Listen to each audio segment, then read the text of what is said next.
आज कराची में एक वाक़या हुआ है जिसमें आमिर नामी एक नौजवान को पुलिस वालों ने पीछा किया उसका बाकायदा और उसकी अपार्टमेंट बिल्डिंग में जाके उसको 2 गोलियां मारी। मैं ये बात अभी तक हज़म नहीं कर पाया कि उस पुलिस के नाके से अगर उसने नाका तोड़ा है या उसका कोई सिग्नल है तोड़ा है, उसके पीछे जाके उसको गोलियां क्यों मारी हैं। तो इसको अच्छे से इन्वेस्टिगेट करके जो भी उसके पीछे मुलव्वस थे एहलकार कुछ तो पकड़े गए, उनको सख्त तरीन सज़ाएँ देनी चाहिए, क्योंकि ये वो चीज़ है जिसको आप टॉलरेट कर ही नहीं सकते। आमिर की वालदा इस वक्त हमारे साथ हैं, करीमा बीबी, अल्लाह पाक आपको बहुत हौसला दे। मैं इसके अलावा कुछ और आपके लिए कह नहीं सकता। अल्लाह पाक आपके बेटे के दर्जात बुलंद फरमाए और आप सारी फैमिली के लिए आसानी फरमाए। हुआ क्या है एग्जैक्टली, आप ही की ज़बानी जान लूँ कि क्या वजह हुई कि वो पीछे तक आए और आके अपार्टमेंट बिल्डिंग में गोलियां मारी।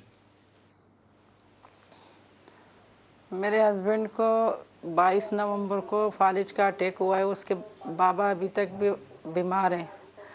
तो ये वैसे खुद आमिर फिशरी में काम करता है, ठेके के हवाले से वहाँ पे फिशरी जाता है। तो 1 महीना हुआ है ये अपने बाबा के साथ लगा हुआ है।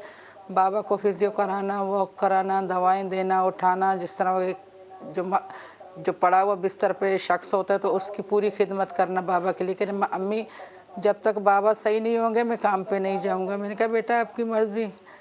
फिर एक दिन जिस दिन ये वाक़या हुआ तो वो सुबह को बाबा के साथ गया था, बाबा को वॉक करा के आया।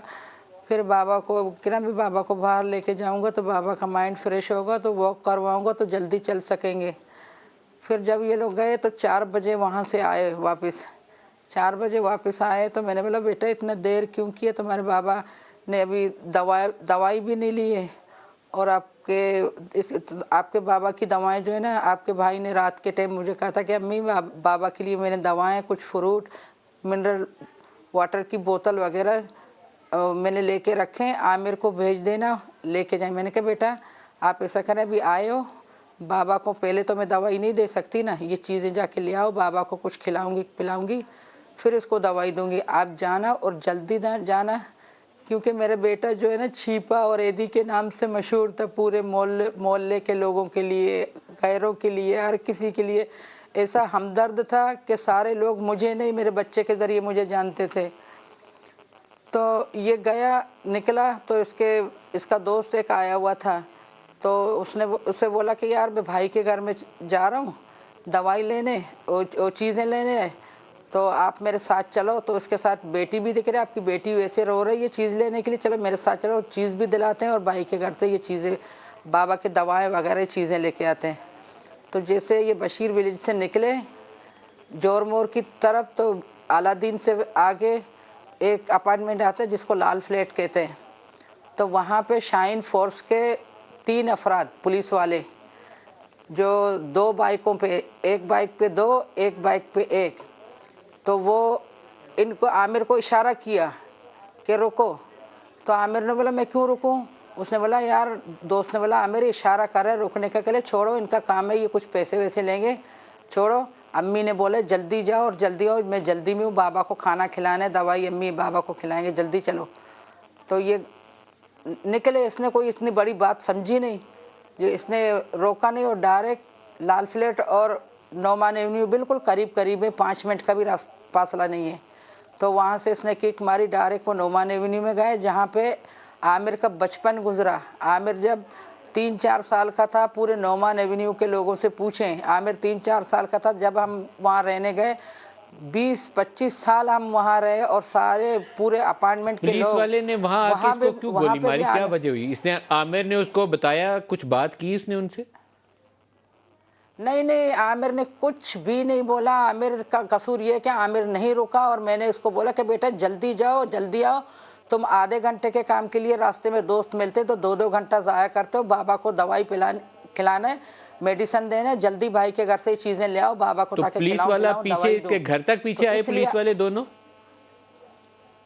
जी नौमान एवेन्यू के गेट के अंदर आए और नौमान एवेन्यू के गेट से ई ब्लॉक का फासला काफ़ी 5 मिनट का है, काफ़ी थोड़ा अंदर है ई ब्लॉक। तो वहाँ तक इसके पीछे आए। आमिर ने ई ब्लॉक के अंदर गाड़ी पार्क की, तो आमिर जल्दी यानी सीढ़ियों से ऊपर जाने लगा। तो आमिर ने देखा, आमिर को बोला रुको। आमिर ने बोला क्यों रुको, वो जा रहा था। पहले आमिर के पैर में इन लोगों ने गोली मारी, ऐसे जैसे जानवर को नहीं मारते, जैसे सुअर कोई हराम जानवर होते उसको मारो और गिराओ, कचरे में डालो। इस तरह मेरे बेटे को मारा और मेरे बेटे ने ये हाथ भी हिलाया कि अब मुझे नहीं मारो, अब तुमने इसके पैर में मारा बकौले आपको ये इसकी ज़रूरत थी, अगर ये मुजरिम है, कुछ भी ये मुलजिम है, तो आपने पैर में गोली मारा तो वो वहाँ पे बैठ गया, तो अब उसको जाकर पकड़ो ना, उसको अरेस्ट करो ना, फिर आपको दूसरी गोली मारने की ज़रूरत क्या है? फिर दूसरी गोली मार के मेरे बेटे को सब जानवरों की जैसे कोई जानवर, जैसे कोई बैल को, जैसे बकरी को ज़िबा करते हैं, ऐसे सीढ़ियों पे मेरा बेटा लेट गया और मेरे बेटे के हाथ पैरों को यूं यूं उठा उठा कर यूं कर रहे, देख रहे हैं।